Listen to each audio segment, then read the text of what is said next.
I still hear his voice in my head, sharp and cold, like it belonged to a stranger and not the boy I carried inside me for 9 months. "Mom, pack your bags. You're moving out today. You just have 1 hour left." He said it so casually, like he was telling me the weather, and in that moment, my entire body went numb. I remember gripping the edge of the kitchen counter just to stay upright, staring at my own son's face, searching for any sign that this was some kind of cruel joke. There was none. His eyes were hard, impatient, already bored with my shock. I had raised him alone. I had sacrificed everything for him, and now he was kicking me out of my own home. Was I wrong for what I did next? Tell me honestly, if your own child gave you 1 hour to disappear from their life, what would you do? I didn't scream. I didn't cry, not then. I just stood there, feeling something inside me crack, something deep and painful that I didn't even know could break. That house, the one he was ordering me out of, wasn't just walls and furniture. It was my life. Every corner held a memory of scraped knees I kissed better, late night fevers I stayed awake through, birthdays I made magical even when I was counting coins to afford a cake. And now, according to him, I had 1 hour, 60 minutes to erase myself. I looked at the clock on the wall, the same clock I bought from a discount store years ago, and watched the second hand move. That ticking sound felt like a countdown to the end of my identity as a mother. To understand how it ever got to this point, you need to know who I was before I became the problem. In my son's life, I'm a woman who spent most of her adult years putting everyone else first. I married young, full of stupid hope and fairy tale dreams.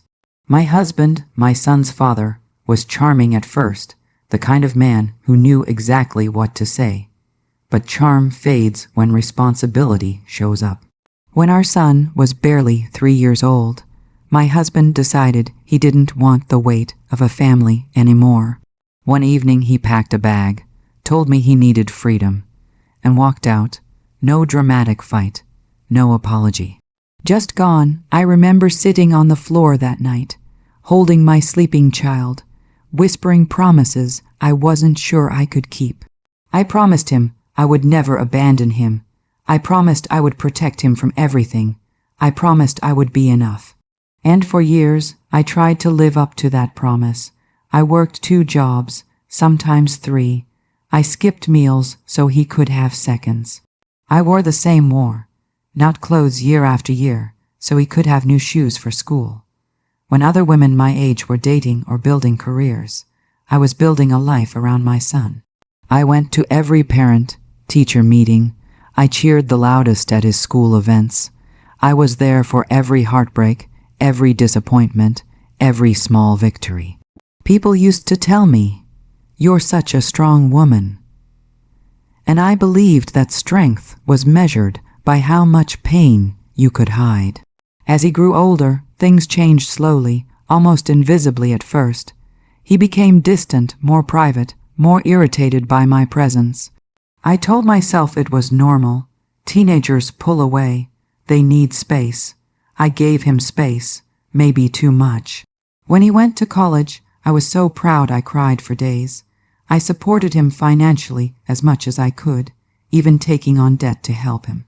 I wanted him to have opportunities I never had.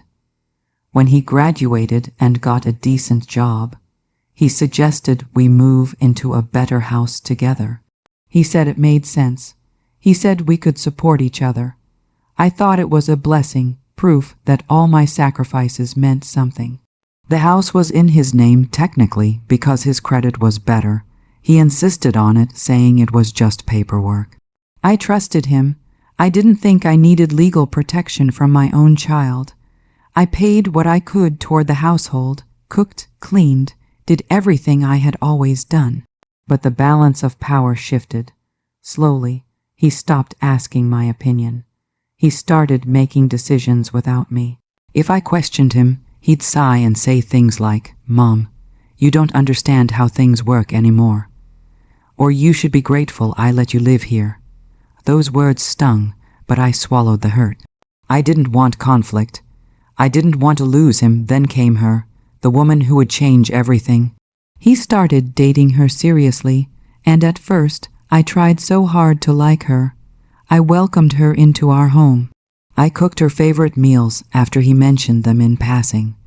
I tried to bond, to be kind, to not be the stereotypical, overbearing mother. But from the beginning, I felt something was off. She looked at me like I was furniture, something old and in the way. She made little comments, always disguised as jokes. Must be nice not to have to pay rent, she'd say with a laugh. Or, I hope I don't end up living with my son forever like this. My son never defended me. He'd just smile awkwardly or change the subject.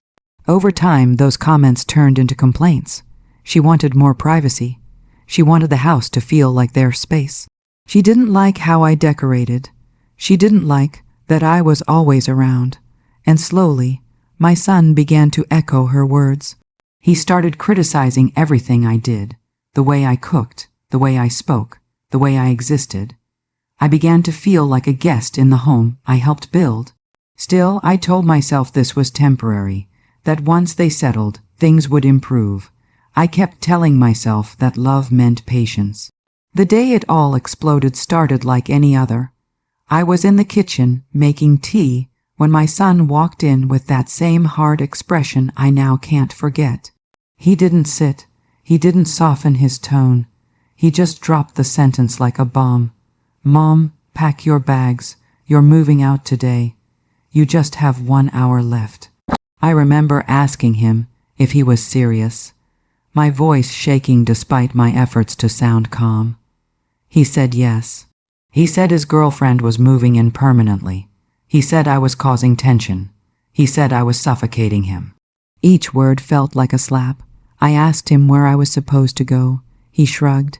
He said I was an adult and I'd figure it out. 1 hour, that's what my entire motherhood was worth to him. 60 minutes, as he walked away, already done with the conversation, something inside me shifted. For the first time in my life, I didn't feel like a mother. I felt like a discarded object. I went to my room and sat on the bed, staring at the walls. I looked at the photos, at his childhood smile frozen in time. My hands were shaking. I wanted to cry, to beg, to remind him of everything I had done. But another feeling was rising beneath the shock and pain, a quiet, burning realization. I had spent my whole life putting myself last, and it had led me here, being timed out of my own home. I thought about all the times I stayed silent to keep the peace, all the times I let disrespect slide because he's my son, and I wondered, when did loving him turn into erasing myself? As the clock kept ticking, I knew this wasn't just about being kicked out. This was about dignity, about boundaries, about whether I would once again swallow my pain and disappear quietly, or whether I would finally stand up for myself as a woman, not just as a mother. I picked up my phone, my heart racing, and made a decision that would change everything. And before I tell you what that decision was, before I tell you how I handled being given an hour to leave my own child's life, I want you to think about it. If you were me, after decades of sacrifice, after giving everything to your son, and he told you to pack your bags and get out, would you go quietly, or would you finally choose yourself? Share what you would do, because this was only the beginning of what became the most painful and empowering chapter of my life. And in the next part, I'll tell you exactly what I did when that hour started running out. The moment I picked up my phone, my hands were shaking so badly I almost dropped it. I remember staring at the screen, my son's muffled voice echoing from the other room as he laughed with his girlfriend, already acting like I was gone. The clock was still ticking, loud and merciless, and every second felt like it was peeling another layer off my heart. I didn't know who to call at first. I had spent so many years being the strong one that I had quietly pushed everyone else out of my life. Friends drifted away. Relatives stopped calling because I was always busy being a mother, busy surviving.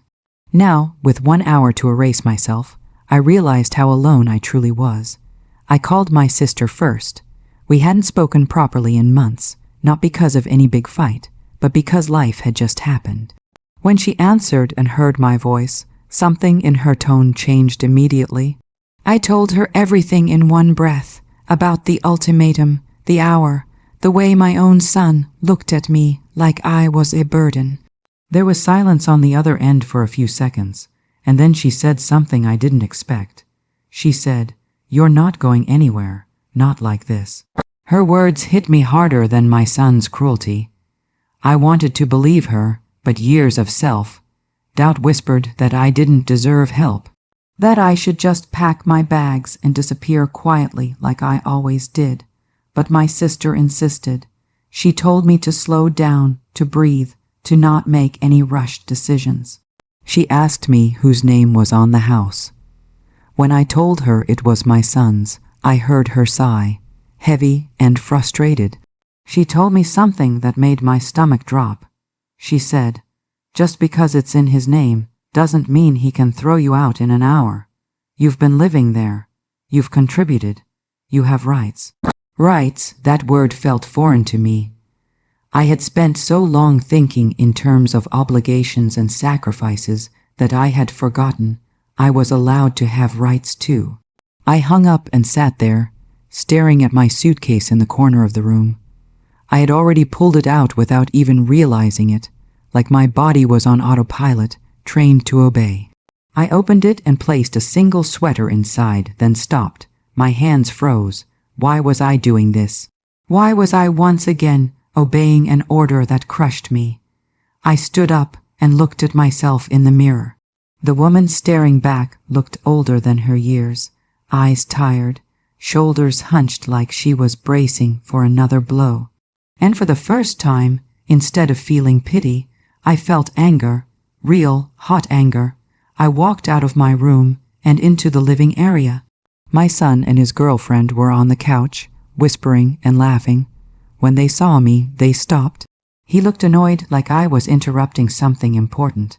I asked him calmly how he expected me to leave in 1 hour. I asked him if he had even thought about where I would sleep that night. He rolled his eyes. He said I was being dramatic. He said he had given me plenty of time to prepare mentally. That was the moment something inside me snapped. Not loudly, not explosively. It was more like a quiet break, the kind that changes everything. I told him I wasn't leaving. Not today, not like this. His face turned red instantly. He stood up, towering over me, and said, "You don't have a choice. This is my house." Hearing that word, "my," felt like being stabbed. I reminded him that this was also my home, that I had lived here, cared for it, contributed to it. His girlfriend smirked and said something about me overstaying my welcome. That smirk burned into my memory. It wasn't just my son betraying me anymore. It was a team effort. He threatened to call the police. The word police made my heart race, but I didn't back down. I told him to go ahead. I told him I had rights. Saying those words out loud felt strange, like trying on clothes that didn't quite fit yet. He hesitated, clearly not expecting resistance. He stormed off to his room, slamming the door. I stood there, legs shaking, but still standing. I went back to my room and sat on the bed, my mind racing. I didn't know what would happen next, but I knew one thing. I was done disappearing. Over the next few hours, the atmosphere in the house was thick with tension. His girlfriend avoided me completely, slamming cabinets and doors, making her displeasure obvious. My son barely spoke to me, except to mutter passive, aggressive comments under his breath. I spent that time calling around, seeking advice, trying to understand what my options were. Every conversation peeled back another layer of how little I knew about protecting myself. I had trusted blindly, and now I was paying the price. That night, I barely slept. Every sound made me jump, half expecting him to burst into my room and force me out physically. I lay there staring at the ceiling, replaying his words over and over. "You're suffocating me. You should be grateful. This is my house." I wondered where I had gone wrong. Had I loved him too much? Had I protected him too fiercely from consequences? Had I taught him, without realizing it, that my needs didn't matter? Those questions haunted me, circling my mind until morning. The next day, my sister came over. The moment she walked in, I felt a rush of relief so intense it almost knocked me over. She took one look at my face and hugged me tightly. My son looked uncomfortable, avoiding her gaze. She didn't waste time on pleasantries. She spoke firmly, calmly, laying out the facts. She told him that what he was doing was cruel, that he couldn't just evict me on a whim, that there were legal and moral consequences to his actions. He tried to argue to defend himself, but his words sounded weak, rehearsed, like he had borrowed them from someone else. His girlfriend tried to intervene, saying this was none of my sister's business. My sister shot her a look that could have frozen fire. She said, "When you grow a human inside you and give them your life, then you can talk." That sentence made my throat tighten. No one had defended me like that in years. My son's face hardened again, and he accused my sister of manipulating me, of turning me against him. The irony almost made me laugh, as if I hadn't been swallowing his manipulation for years. After my sister left, things escalated quickly. My son stopped speaking to me altogether. He ignored me as if I were invisible. It hurt more than the shouting ever could. Silence can be so much louder than anger. I moved through the house like a ghost, cooking, cleaning, trying to keep some sense of normalcy, even though nothing felt normal anymore. Every interaction was strained, every shared space filled with resentment. A few days later, he handed me an envelope. Inside was a formal-looking notice telling me I had 30 days to vacate. 30 days, longer than an hour, but still a knife to the heart. He didn't even look at me when he gave it to me. He said it was nothing personal.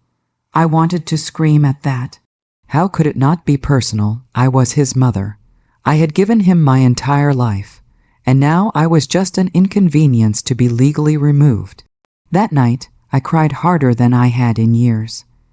I cried for the little boy he used to be, for the woman I had become, for the love that had turned into something so unrecognizable. But somewhere in that grief, something else was growing, determination. I realized that if I left quietly now, I would be teaching him the final lesson, that he could discard me without consequences. And I wasn't willing to do that anymore, not just for me, but for every woman who had been taught to shrink herself for the sake of others. I started planning, not revenge fueled by rage, but justice fueled by clarity. I gathered documents, receipts, proof of my contributions. I reached out to legal aid. I started looking at my life, not just as a mother, but as a woman who deserved security and respect. Every step felt terrifying and empowering at the same time. I was stepping into a version of myself I had ignored for decades. And this is where things took a turn that none of us expected, because my son thought he was in control. He thought a piece of paper and a deadline would make me disappear. He had no idea that pushing me into a corner was about to awaken a strength he had never seen before. So before I tell you what happened when I decided to fight back, before I tell you how this power struggle escalated into something that changed our relationship forever, I want you to pause for a moment. Put yourself in my place. Your own child gives you a deadline to leave, treats you like an obstacle, and expects you to comply quietly. Would you walk away to keep the peace, or would you finally stand your ground and demand respect? Think about that, because what I did next shocked everyone, including myself, and it set the stage for the most intense confrontation of my life, which I'll share with you in part 3. By the time I truly decided I wasn't going to back down, something strange happened inside me. The fear didn't disappear, but it stopped controlling me. Instead of waking up every morning with a knot of dread in my stomach, I woke up with a quiet sense of purpose. The 30-day notice sat on my dresser like a threat, but also like a challenge. Every time I looked at it, I reminded myself that this wasn't just about a roof over my head anymore. This was about being treated like a human being, not disposable clutter. I had spent years teaching my son to stand up for himself, to know his worth, and somehow, in doing that, I had completely forgotten to do the same for myself. I started by educating myself. I made calls during the day when my son was at work, my voice shaking at first, then growing steadier with each conversation. Legal aid listened to my story without judgment. They asked questions I had never thought to ask myself. How long had I lived there? Did I contribute financially? Did I maintain the home? Did I receive mail there? With every yes, they explained that I wasn't just a guest. I was a legal resident. Hearing that felt like someone handing me a lifeline. For the first time since my son's ultimatum, I felt like the ground under my feet wasn't completely gone. As I gathered paperwork, old memories resurfaced in the most unexpected ways. Bank statements showing transfers I made to help with mortgage payments. Receipts for repairs I paid for when the house needed work. Messages from my son thanking me for always having his back. Each piece of paper felt heavy with irony. I wondered if he remembered sending those messages. If he remembered the woman he once relied on so completely. Or maybe it was easier for him to forget, to rewrite the past in a way that justified pushing me out. The tension in the house was unbearable. We existed in the same space, but lived in different worlds. He would come home, barely acknowledge me, and retreat into his room with his girlfriend. I could hear their voices through the walls sometimes, laughing, planning, talking about the future like I wasn't a factor at all. Those moments hurt more than the shouting. They made me feel erased. Still, I kept going. Every day I took another small step toward protecting myself. About 2 weeks into the notice period, my son finally confronted me again. He stood in the doorway of the kitchen, arms crossed, jaw tight. He asked me why I was dragging this out. He said I was making things uncomfortable for everyone. I told him, calmly, that I was exercising my rights. The word rights again. It still felt new, but this time it fit better. He laughed bitterly and said I was turning into someone he didn't recognize. I almost replied that I felt the same way about him, but I held back. I didn't want to turn this into a shouting match. I wanted him to hear me. I told him I wasn't trying to punish him. I told him I just wanted time and respect. I reminded him of everything we had been through together. The years it was just the two of us against the world. For a brief moment, I saw something flicker in his eyes. Guilt, maybe, or doubt. But then his girlfriend's voice called out from their room, and that moment vanished. He hardened again, told me this conversation was pointless, and walked away. That was when I realized how deep her influence went. It wasn't just about me being in the way. It was about control. A few days later, things took an even uglier turn. I came home from running errands to find my belongings moved, not packed neatly, moved, some boxes stacked in the hallway. My personal items placed carelessly, like junk. My heart started pounding as I walked through the house, realizing what had happened. He had taken it upon himself to start preparing for my exit. I felt violated, like my boundaries had been trampled all over again. When he got home that evening, I confronted him. My voice shook with a mix of anger and hurt as I asked him how he could touch my things without permission. He didn't even apologize. He said he was just helping, that I should be grateful. That word again, grateful. I told him to never touch my belongings again. I told him this wasn't acceptable.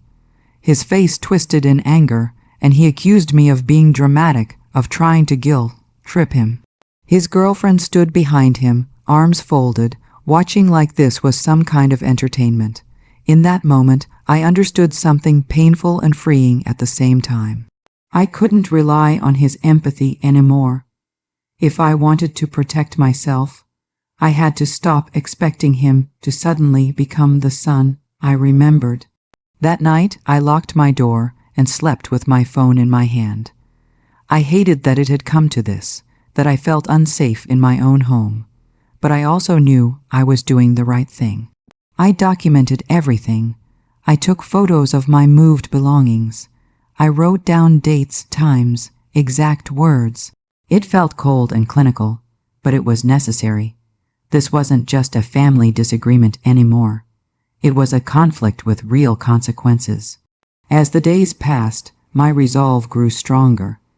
I started imagining a future where I wasn't constantly shrinking to make someone else comfortable. That idea scared me almost as much as it excited me. I had built my identity around being needed. Who was I if I wasn't sacrificing myself for my son? That question forced me to confront years of patterns I had never questioned before. Loving someone didn't mean letting them hurt you. Being a mother didn't mean giving up your dignity. About halfway through the 30 days, I received news that shifted everything. Legal aid confirmed that if my son tried to force me out before the notice period ended, or if he harassed me, there could be serious legal consequences for him. They encouraged me to stand firm. Hearing that filled me with a mix of relief and sadness. Relief because I wasn't powerless. Sadness because it had come to this with my own child. This is the point where I need to pause and speak directly to you. This was the moment when I stood at a crossroads.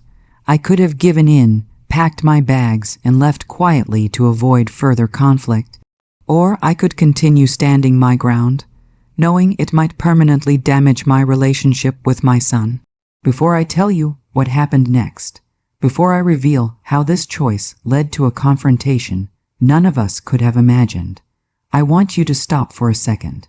If you were in my shoes, with your own child treating you like an enemy, would you choose peace at the cost of your self-respect, or would you fight for your dignity even if it meant losing the relationship you cherished most? Think about it, because what came next was the hardest and most defining moment of my life, and it all came to a head in part 4.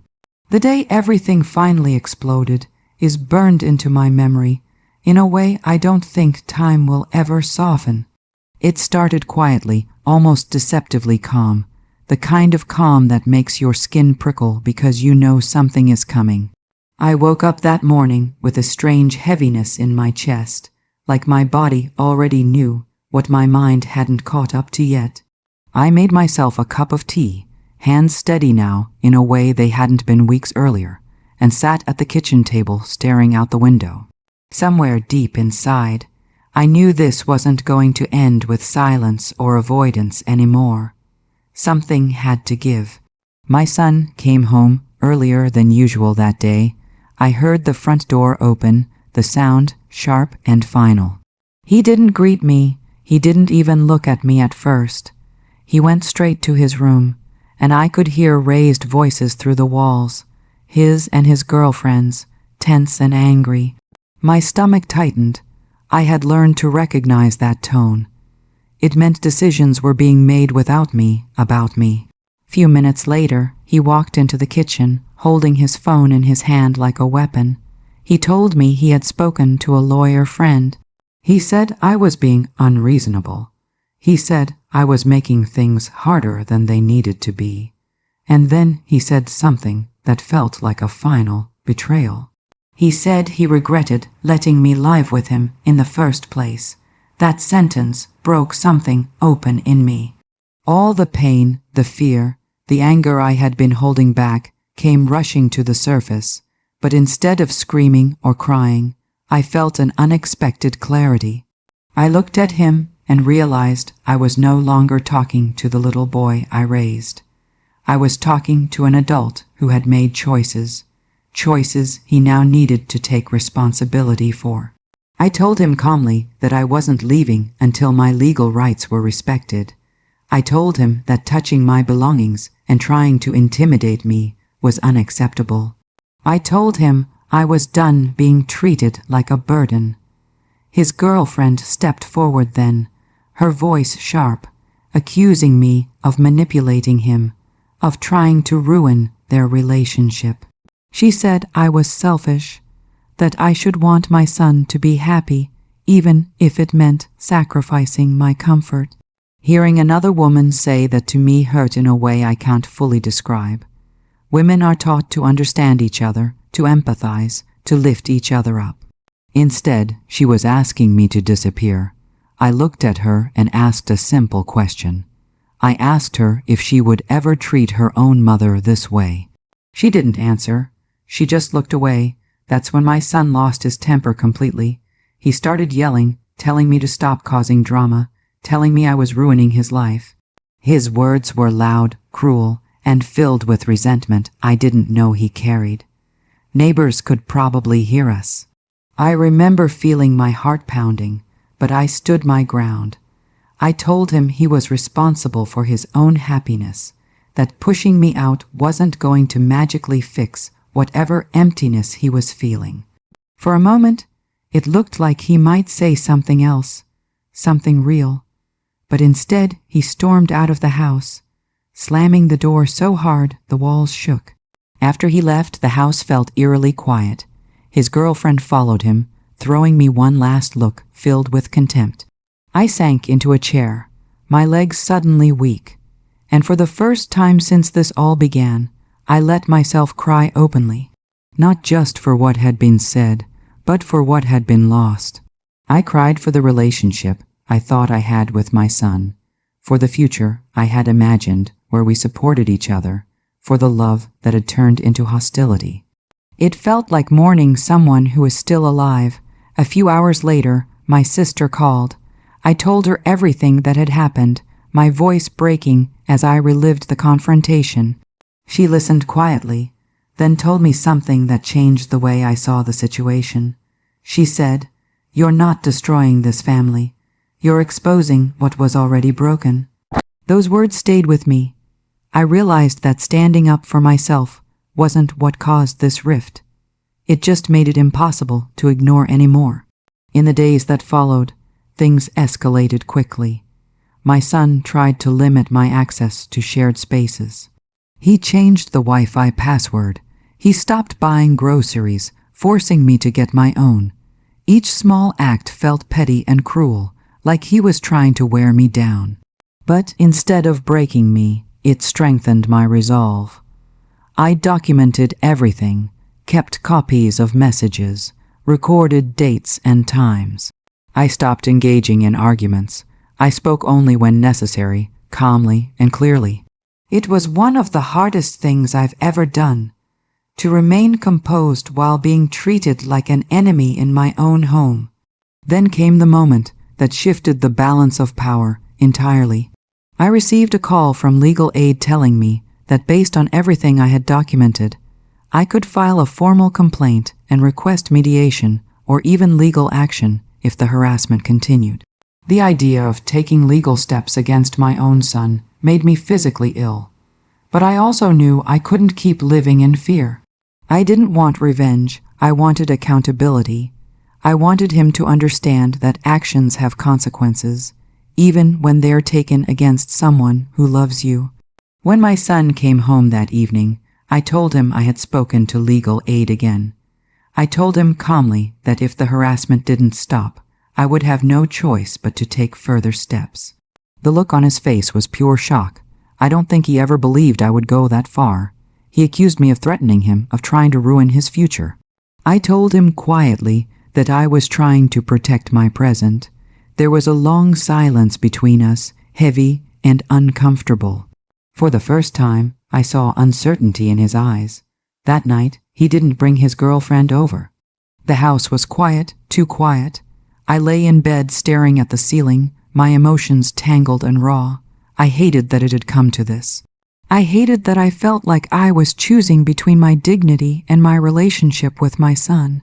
But deep down, I also knew something else. If I gave up now, I would lose myself completely. And I couldn't do that anymore. A few days later, my son asked to talk. Really talk. We sat across from each other at the kitchen table, the same table where he had once done homework while I cooked dinner. He looked tired, worn down in a way I hadn't seen before. He told me he felt trapped, that he felt like he could never fully move on with his life while I was there. Hearing that hurt, but it was honest. I told him I never wanted to trap him. I told him I just wanted to be treated with respect, to have time to figure out my next steps without being thrown out like garbage. We talked for hours, not shouting, not accusing, just talking. It wasn't a miracle reconciliation. There were no hugs, no apologies that fixed everything. But there was something new, recognition.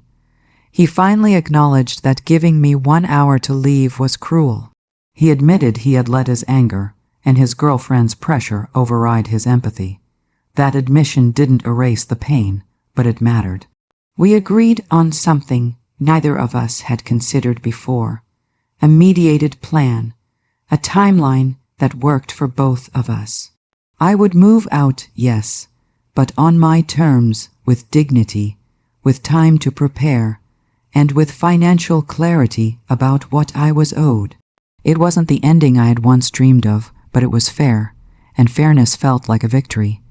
As I packed my things over the next few weeks, slowly and deliberately, the house felt different. Less hostile, still sad but calmer. My son kept his distance, and I respected that. I didn't know what our relationship would look like in the future, if there even would be one. But I knew I had done something important. I had shown him, and myself, that love does not mean submission. And this is where the story takes its final turn, because leaving that house didn't break me the way I feared it would. Instead, it forced me to rebuild in ways I never imagined. In the final part, I'll tell you what happened after I moved out, how the consequences of this confrontation rippled through our lives, and what I learned about myself as a woman who finally chose dignity over silence. The day I finally carried my last box out of that house, I expected to feel defeated. I expected my chest to cave in, my knees to buckle, my heart to shatter all over again. Instead, I felt something I hadn't felt in years.